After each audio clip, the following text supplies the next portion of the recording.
the horrific October 7 attacks on Israel, the man who's said to be the architect of the massacre has been eliminated by Israel. Israeli military has killed Hamas's top leader Yahya Sinwar in a military operation in Gaza.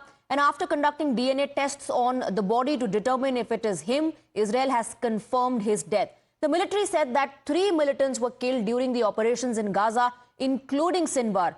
Israel had vowed to kill him since the beginning of its retaliatory campaign in Gaza. And Sinwar's death is a heavy blow to Hamas, as he has been Hamas's top leader inside the Gaza Strip for several years and chosen as Hamas's top leader after his predecessor Ismail Haniyeh was assassinated in July in an apparent Israeli strike in the Iranian capital Tehran. And this is being seen as a significant military and moral achievement for Israel. The killing comes just weeks after Hezbollah chief Nasrallah was eliminated, neutralized. And Israeli foreign minister called it a victory against the axis of evil of radical Islam led by Iran.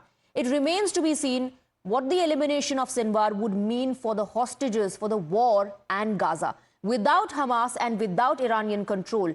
But experts say that this is indeed a momentous event of the magnitude of killing bin Laden. Yaha Sinwar is dead. He was killed in Rafah by the brave soldiers of the Israel Defense Forces. While this is not the end of the war in Gaza, it's the beginning of the end. To the people of Gaza, I have a simple message. This war can end tomorrow. It can end if Hamas lays down its arms and returns our hostages. Hamas is holding 101 hostages in Gaza, who are citizens of 23 countries, citizens of Israel, but citizens of many other countries. Israel is committed to doing everything in our power to bring all of them home. And Israel will guarantee the safety of all those who return our hostages. The reign of terror that the Iranian regime has imposed on its own people and on the peoples of Iraq, Syria, Lebanon, and Yemen, this too will come to an end. All those who seek a future of prosperity and peace in the Middle East should unite to build a better future. Together, we can push back the forces of darkness and create a future of light and hope for all of us. It's as big a deal as that. He is the man, Yahya Sinwar, almost single-handedly, who planned, orchestrated the 7th of October attack on Israel.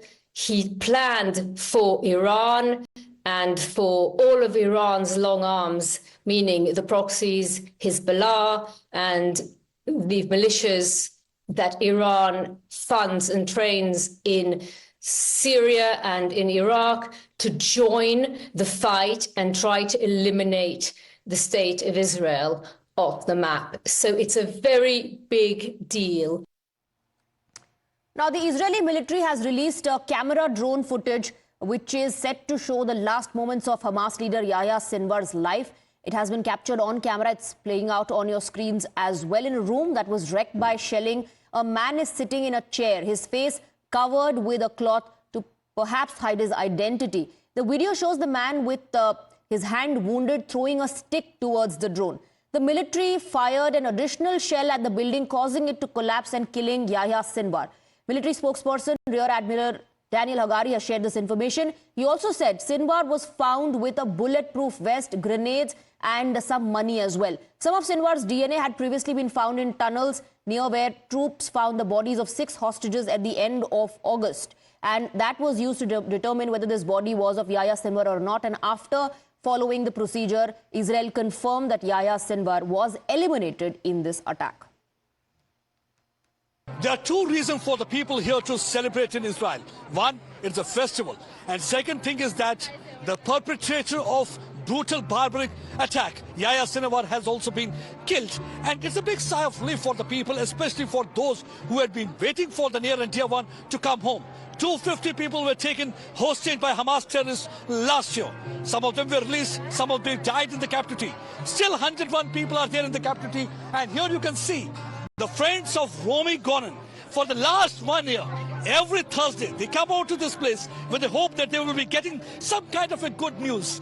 And today again they're holding a picture because Yaha Sinwar was a man who was the architect of abduction, who was the architect of attack, and this has generated a kind of a hope that now the hostages will be back. Today morning he was killed in one of the precise attack that was carried out by Israeli Defense Forces. Yaha Sinwar along with two other commanders, they were eliminated. So let me talk to Romi's friends. How hopeful now you are, because Yaha Sinwar is gone, a good news has been there. So how much hopeful you are about Romi today? I think I'm hopeful every day since the 7th of October. I know she's coming back. Doesn't matter if Sinwar is dead or not. I just want my friend back. You want your friend back? Yes. So it must be very difficult and tough 1 year for you. Because last time also there was a festival, but this festival has brought a hope for you. Yes, yes.